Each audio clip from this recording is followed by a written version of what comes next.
All right, go ahead and give me a thumbs up, a like, thumbs up, and subscribe if you'd like to. Today, I'm going to show you how to enter the bedtime function on your cell phone, okay, your iPhone. Okay, what you're going to do is you're going to swipe up from the bottom,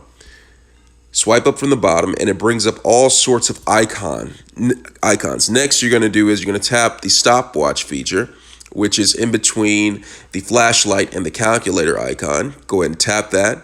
Once you tap that, it brings up the timer screen. And if you look towards the bottom, this says timer, stopwatch, and then right in the middle is bedtime, okay? It's located in between alarm and stopwatch.